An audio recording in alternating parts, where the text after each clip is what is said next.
ሰላም እንዴት ናችሁ? ኤችፒ ላፕቶፕ ይበልጣል? ዴል ሌኖቮ ይበልጣል ወይስ ሌሎች? የትኛው ላፕቶፕ ይበልጣል? የሁላችሁም ጥያቄ ነው። ታዲያ ዛሬ እጅግ ቀለል ባለና ምርጥ በሆነ አገላለጽ የትኛው ብራንድ ላፕቶፕ ለየትኛው አይነት ስራ መሆን ይችላል፣ የትኛውስ ብራንድ ቆንጆ ነው የሚለውን ነገር ዛሬ አስረዳችኋለሁ። ኢትዮ ስፓርኮች ነን፣ አብራችሁን ቆዩ። ይህ ቪዲዮ ለሌሎች ሰዎች እንዲደርስ ሰብስክራይብ ማድረግ፣ ላይክ እና የተሰማችሁን ደግሞ ኮሜንት ላይ መጻፋችሁን እንዳትረሱ።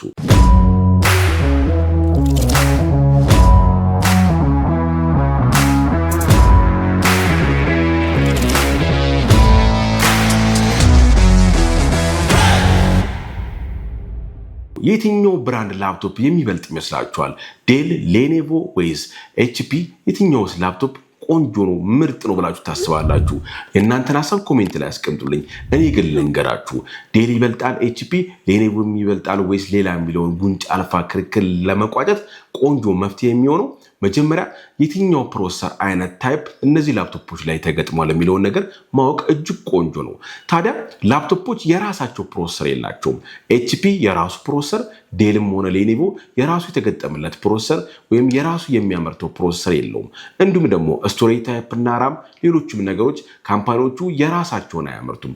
ብዙ ጊዜ ኤችፒም ሆነ ዴል፣ ሌኖቮም ሆነ ኤሰር ሌሎች ላፕቶፖች የሚያመርቷቸው የራሳቸው ፕሮሰሰር ሳይሆን ቦዲ ታይፕ፣ ቦዲ ኳሊቲ እንዲሁም ደግሞ ኦርደር በማድረግ የራሳቸውን የባትሪ ፐርፎርማንስ ቆንጆ የሆነውን በማስመረትና ከተለያዩ ካምፓኒዎች በመግዛት ይሆናል።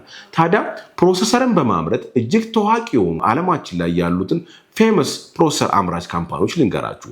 እነዚህ ዋነኛውና ትልቁ ኢንቴል ካምፓኒ ሲሆን ኢንቴል ካምፓኒ ኮራይ 7፣ ኮራይ 5፣ ኮራይ 7 እና ኮራይ 9 እያለ አሁን ደግሞ አልትራ 7፣ አልትራ 9 የሚባሉ ከፍተኛ ፕሮሰሰር ያላቸውን ፕሮሰሰሮች አምርቶ ለተለያዩ አይነት የላፕቶፕ አምራች ካምፓኒዎች ያቀርባል። ቀጣዩ ደግሞ ኤኤምዲ የሚባል ካምፓኒ ሲሆን ይህ ኤኤምዲ የሚባል ካምፓኒም ራይዘን 3፣ ራይዘን 5፣ ራይዘን 7 እንዲሁም ራይዘን 9 የሚባሉ ፕሮሰሰሮችን እያመረተ ለተለያዩ የኤችፒ፣ የዴል፣ የሌኖቮ ካምፓኒዎች ያስረክባል። እንዲሁም ደግሞ የራሱን የሚያመርተው ብቸኛው ፕሮሰሰር አምራች ማክ ሲሆን እነዚህ አፕል ላፕቶፖች የሚጠቀሟቸውን ኤም1፣ ኤም2፣ ኤም3፣ ኤም4 እና ኤም5 ቺፕስ ላፕቶፖችን ከ2018-19 በኋላ በማምረት ለራሱ ብቻ እየተጠቀማቸው ይኖራል። ስለዚህም ካምፓኒዎች የራሳቸውን ፕሮሰሰር ሳይሆኑ ከኢንቴል እንዲሁም ደግሞ ከኤምዲ ካምፓኒ በመጠቀም ማክ ደግሞ ከራሱ ኤም1 እና ኤም2 የሚባሉ ቺፕሶችን በመግጠም አፕል ላፕቶፖች ብሎ ያቀርባል። ታዲያ የትኛው ፈጣን የትኛው ምርጥ ላፕቶፕ ነው ብላችሁ ታስባላችሁ? ኤችፒ ወይስ ዴል፣ ሌኖቮ ወይስ ሌላው? ይህ መልስ ለመመለስ ትልቁ የተገጠመለት ፕሮሰሰር የትኛው ጀነሬሽን እና የትኛው ኮር ነው ወይም የትኛው የኤምዲ ሲሪስ እና የትኛው የራይዘን ታይፕ ነው የሚለውን ነገር መመለስ ሁሉን ነገር ግልጽ ያደርገዋል። ታዲያ ወደ ኢንቴል ካምፓኒ ስንመለስ ኢንቴል ካምፓኒ ኮራይ 3 እና ኮራይ 5፣ ኮራይ 7 እና ኮራይ 9 የሚያመርታቸውን ምርቶች በተለያየ ዓመተ ምህረትና ጀነሬሽን እየከፈለ ያመርታቸዋል።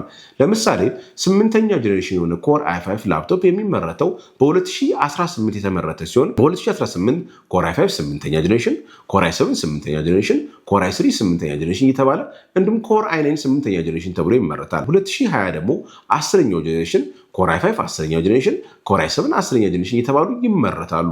በዚሁ ልክ ደግሞ ኤኤምዲ የሚባል ካምፓኒ ልክ እንደ ኮራይ 3 እና እንደ ኮራይ 5 ራይዘን 3፣ ራይዘን 5፣ ራይዘን 7 እና ራይዘን 9 እያለ ያመረታቸው ሲሆን ጀነሬሽናቸውን ደግሞ በሲሪስ ከፋፍሎ 5000 ሲሪስ፣ 4000 ሲሪስ፣ 6000 ሲሪስ፣ 7000 ሲሪስ እንዲሁም ደግሞ ከፍተኛ ፐርፎርማንስ ያላቸውን 8800 ሲሪስ እያለ ያመርታቸዋል።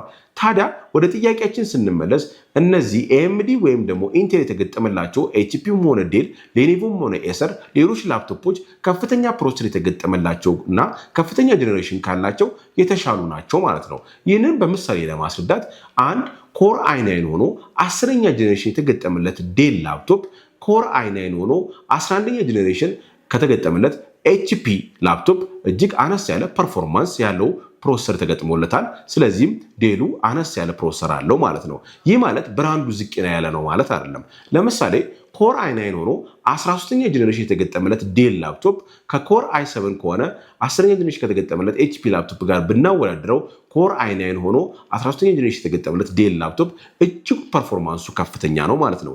ታዲያ ላፕቶፖቻችንን የምንገዛው ሶፍትዌር ጭነን ፈጣን ስራዎችን ሰርተንና በአጭር ጊዜ ቆንጆ ኳሊቲ ያለውን ስራ ለማስረከብ ስለሆነ ሁልጊዜ ማሰብ ያለብን የትኛው ፕሮሰሰር የተገጠመለት ላፕቶፕ ነው ያለን የሚለው ትልቁና ዋነኛው መልስ ነው ማለት ነው። ታዲያ ኤችፒም ሆነ ዴል ሌኖቮም ሆነ ሌሎችን ላፕቶፖች ስንመርጥ ስንተኛ ጄኔሬሽን የሆነ ላፕቶፕ እና ስንተኛ ኮር ያለው ላፕቶፕ ተገጥሞለታል የሚለው ነው። ይህንን ተመሳሳይ ወደ AMD ካምፓኒ ስናመጣው ለምሳሌ አንድ ራይዘን 7 የተገጠመለት ራይዘን 7 6000 ወይ 5000 ሲሪስ የተገጠመለት አንድ ዴል ላፕቶፕ ራይዘን 9 ከተገጠመለት ሌላ HP ላፕቶፕ ጋር ብናወዳድረው ዴሉ አነስተኛ ፐርፎርማንስ ይኖረዋል። ወይም ደግሞ ራይዘን 9 8000 ሲሪስ የተገጠመለት አንድ ኤሰር ላፕቶፕን ራይዘን 7 8000 ሲሪስ ከተገጠመለት ሌላ ዴል ላፕቶፕ ጋር ብናወዳድረው ኤሰሩ እጅግ ፐርፎርማንሱ ከፍተኛ ነው ማለት ነው። በመሆኑም ላፕቶፖች በብራንዳቸው ሳይሆን ሞር ማወዳደር ያለብን ሁሌ በጀነሬሽናቸውና በኮራቸው ነው። ይህ ብቻ አይደለም።